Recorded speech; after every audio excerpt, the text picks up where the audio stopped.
1절에 나와 있는 것처럼 유다서는 예수 그리스도의 동생, 야고보의 형제이죠. 그가 교회에 침투한 거짓 교사들을 경계하도록 하기 위해, 그냥 단순히 경계가 아니라 오늘 3절 말씀에 보면 힘써 싸우라는 편지로 권하기 위해서 이 서신을 기록했다라는 거죠. 거짓 교사들의 그릇된 가르침에 맞서서 좀 깨어서 싸워라, 단순히 물들지 말아의 차원이 아니라는 거죠. 이 편지를 쓸 때의 대상은 그래서 성도로 부름받은 자들입니다. 오늘 1절에 보면 부르심을 받은 자, 곧 하나님 아버지 안에서 사랑을 얻고 예수 그리스도를 위하여 지키심을 받은 자들, 우리가 흔히 표현하면 성도, 그리스도인이라고 할 수 있죠. 이 부르심을 받은 자들의 그 가장 형태적인 모형이, 그러니까 우리가 눈으로 볼 수 있는 모형이 애굽에서 건진받은 구약 이스라엘 백성들이에요. 출애굽한 이스라엘 백성. 그러니까 우리는 구원을 가장 구약적으로 표현하면 출애굽 사건과 연결을 시켜서 이야기하잖아요. 그러니까 부르심을 받은 자라고 하는 것은 이렇게 구약 이스라엘 백성들이 애굽에서 건진받은가. 그래서 신약적으로는 또 공중의 권세 잡은 자의 통치에서 벗어나서 하나님의 통치 가운데 들어간 것을 부르심을 받은 자라고 이렇게 표현을 합니다.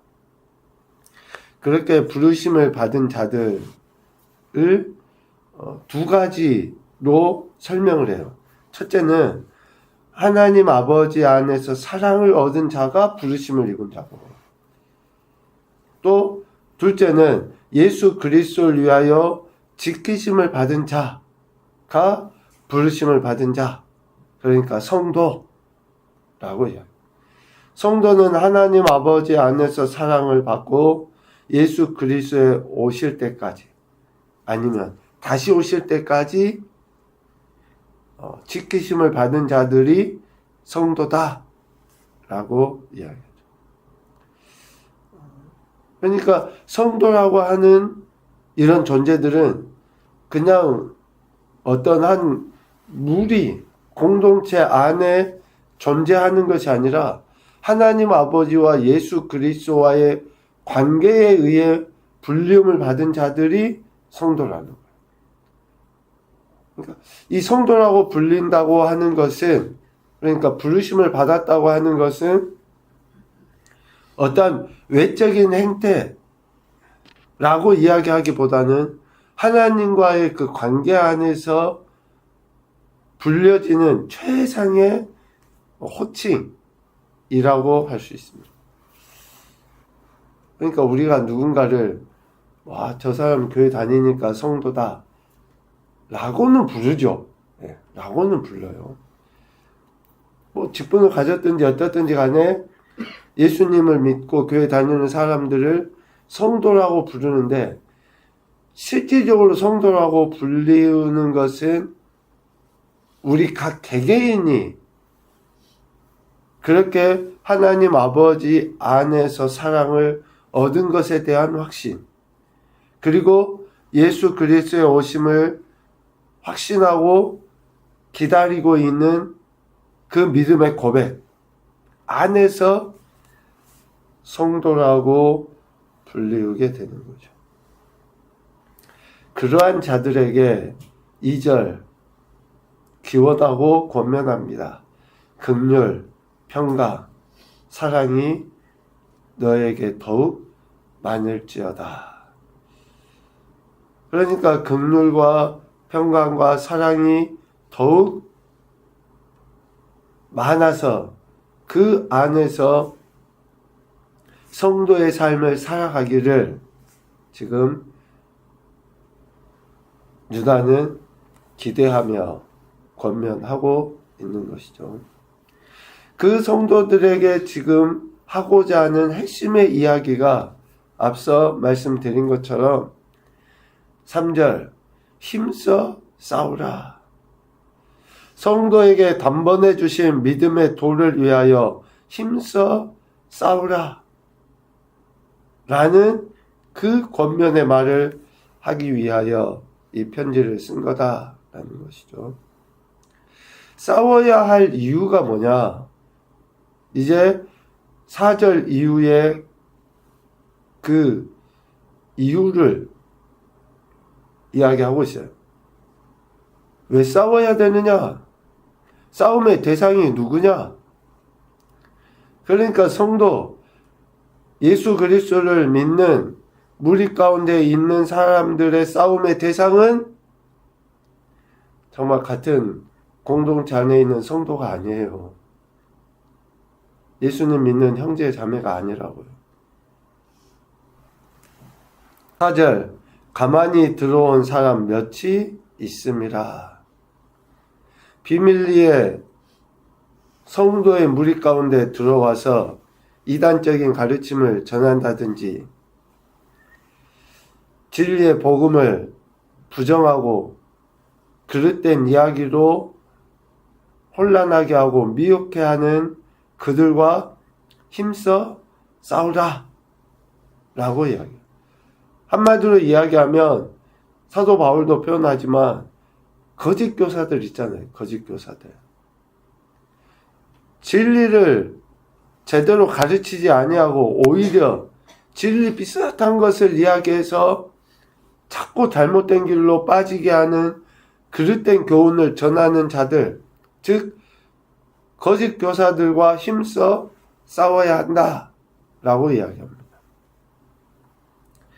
그러면 거짓 교사들, 가만히 들어와서 사람을 미혹하는 자들은 누구이냐? 첫째, 4절 후반부의 말씀을 보면 거짓 교사들은 경건하지 아니하여 하나님의 은혜를 도리어 방탕한 것으로 바꾸고 홀로 하나이신 주제 곧 우리 주 예수 그리스도를 부인하는 자들이 거짓 교사들이에요. 하나님의 은혜로 이루어진 것에 대해서 마치 보편의 모든 이들이 할 수 있는 것처럼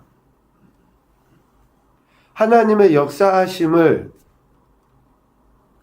실질적으로 하나님이 행하셨다라고 표현하지 아니하고 시간이 지나니까 되고 때가 돼서 된 거고 라고 하는 그러한 이야기를 하는 자들이 거짓 교사다. 또 거짓 교사가 누구냐?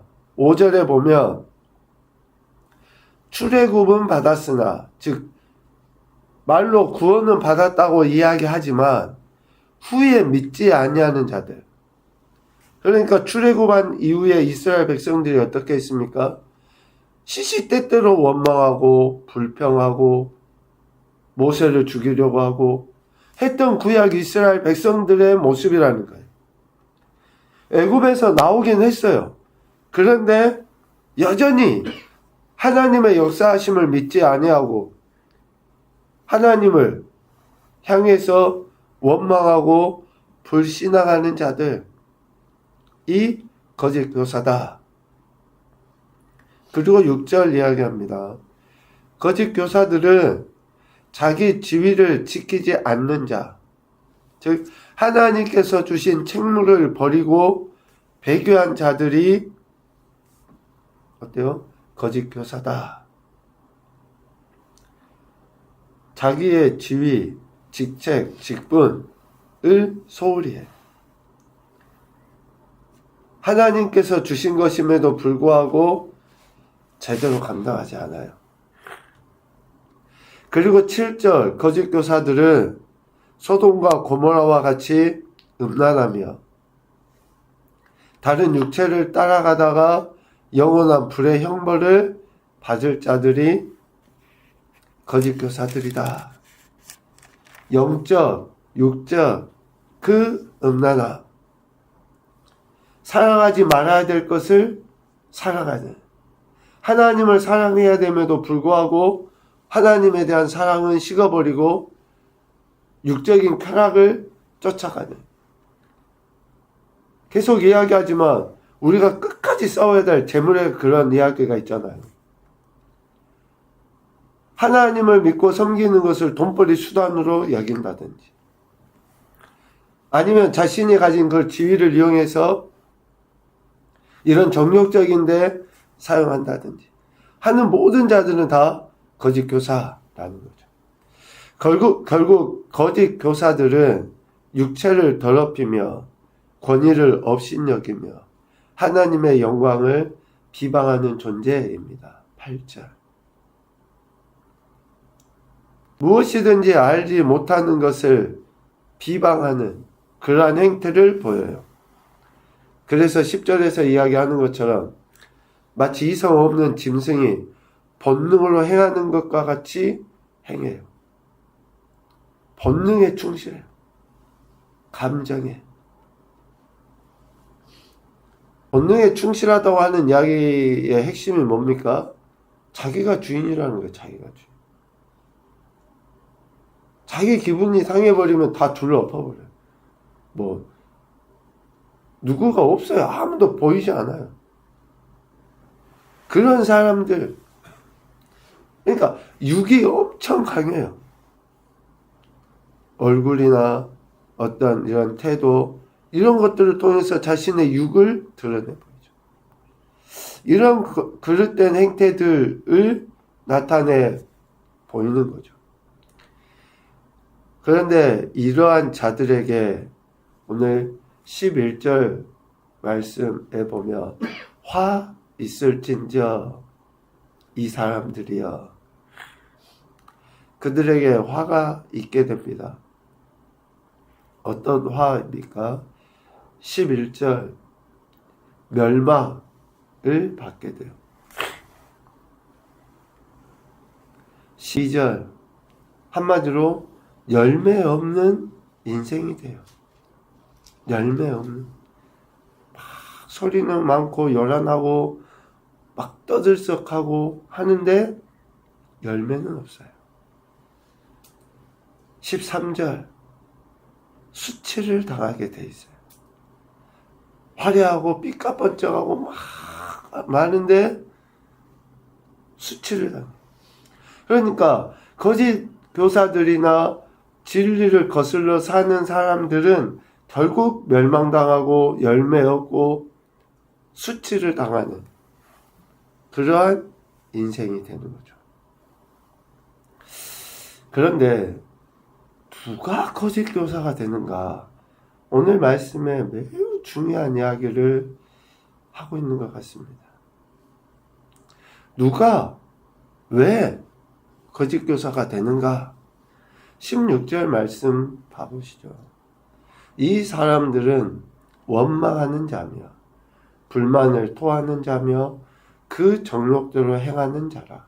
그 입으로 자랑하는 말을 하며 이익을 위하여 아첨하느니라. 그러니까 거짓 교사들의 이런 행태의 모습이지만 결국은 원망하고 불만을 가지고 정욕적으로 살아가며 자랑하고 아첨하는 말을 하다 보면 결국 어떻게 됩니까? 거짓 교사가 되는 거예요. 진리를 거슬고 하나님의 사랑을 받았음에도 그 사랑을 방탕하게 여겨버리고 예수 그리스도의 오심에 대해서 오신다고 자기들도 이야기해요. 그런데 오심을 기다리는 자의 삶이 아니야. 시집가고 장가가고 술 취하고 그냥 그렇게 살면서 오신다고 이야기해. 영의 집은 짓지도 않아. 관심도 없어. 이러한 사람들이 결국은 거짓 교사고 거짓 진리 안에서 다른 이들을 미혹하는 자다.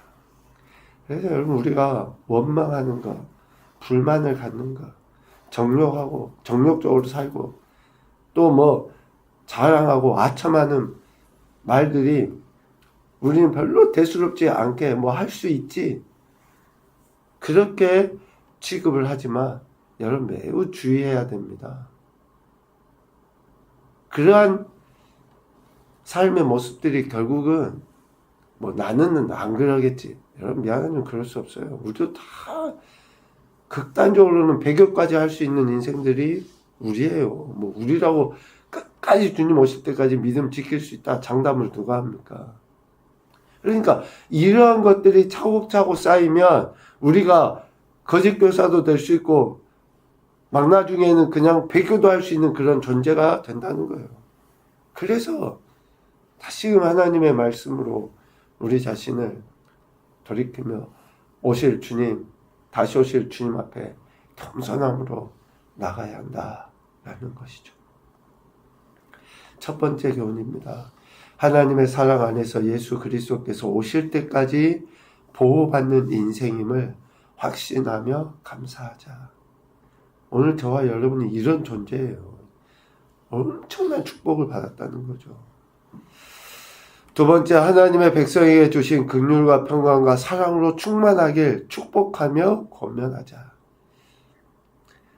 다른 옆에 있는 지체들에게 이러한 축복과 권면을 다른 성도들에게 위로를 주고 평안을 끼치고 사랑을 전해주는 그러한 인생이 되어야죠.